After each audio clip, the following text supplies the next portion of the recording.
In our last example in this section, now we're dealing with equations. Up till now, we've always been working with specific numbers. Now we're going to find out what happens if I put in any number into g of x and then plug what that result is into f of x. Thinking back to our beginning and the story we told at the beginning, remember we had machine A, then machine B,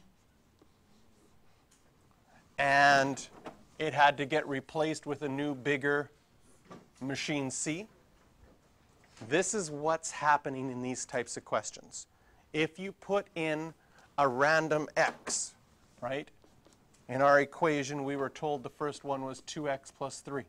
Well, if you put in a random x into the first equation, what's going to come out is a 2x plus 3, because it always doubles and adds 3. And then our second equation said 1 over x plus 5. Well, now what comes out? Well, instead of an x, you'd have 2x plus 3 plus 5. And we figured out that that original equation would have had to have been 1 over 2x plus 8. So the idea stays the same here as with numbers. We have rules. F of x, whatever you put in, gets squared, doubled, and then you add 1. In g of x, whatever you put in gets doubled, and you add 7. So if I have in A, f of g of x, it's saying first you're plugging in an x into g. What happens when you throw something into the function g? It gets doubled, and you add 7. So if I throw in an x, that x is going to get doubled, and I'm going to add 7. Now in my f machine, whatever you put in gets squared, then doubled, then you add 1. That's what f of x is telling us, 2x squared plus 1. Whatever you throw in is going to get squared, it's going to get doubled, and you add 1. So if you throw in a 2x plus 7, that 2x plus 7 is going to get squared, doubled, and you're going to add 1. And now we just have to do some grade 9, 10 simplification. How do you square something? I'm going to FOIL that out. So 4x squared plus 28x plus 49 plus 1. How do you distribute that to? 8x squared plus 56x plus 98 plus 1. I'll just add those like terms together, plus 99.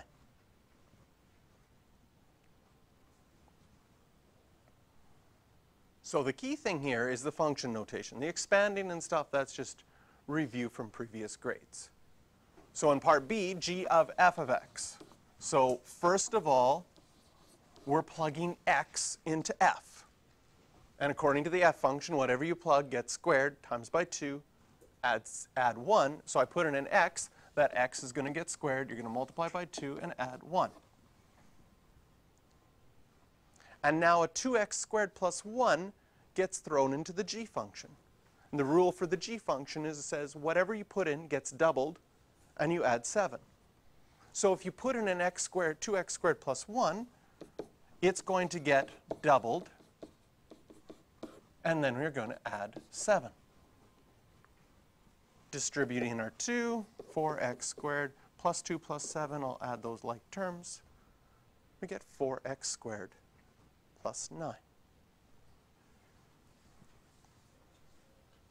In C, we have g of x. So first, we're throwing an x into g. Get some space here.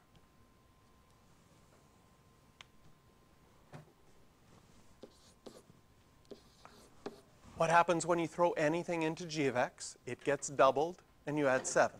So if you throw in an x, the x will get doubled. You'll add 7.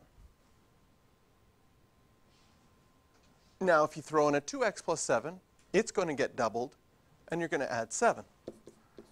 So we're going to take that 2x plus 7, we're going to double it, and add 7. Distribute your 2, 4x plus 14, add the extra 7, 4x plus 21. And so what we're doing in this is we're finding out what's, instead of having something go through two machines or two functions to get an answer, what's the one function that could replace that? So if I wanted to do g of x, I could just say, oh, you just have to multiply by 4 and add 21.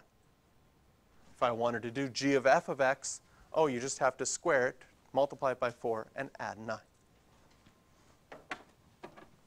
Okay, questions for practice on this one? 10 and 11.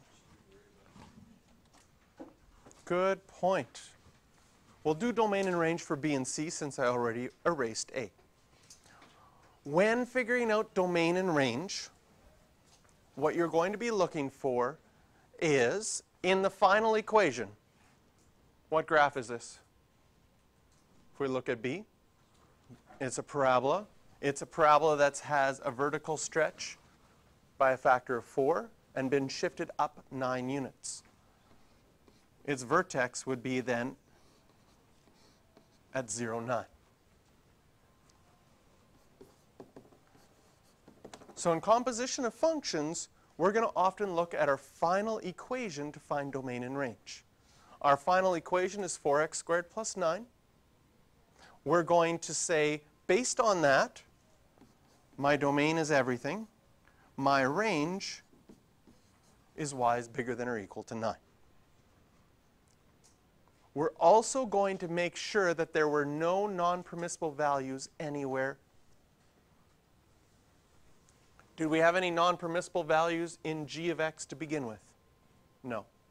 Is there any non-permissible values in the second time we put in g of x? No. So we're still fine there. Sometimes you'll get questions where there's non-permissible values earlier, then that's going to affect your domain. But can you see that the domain of f of x and g of x, there are no non-permissible values for either of them? And in C, when figuring out the domain and range, what kind of equation is our final equation? It's a line. What's the domain of that line? Everything. What's the range of that line? Everything.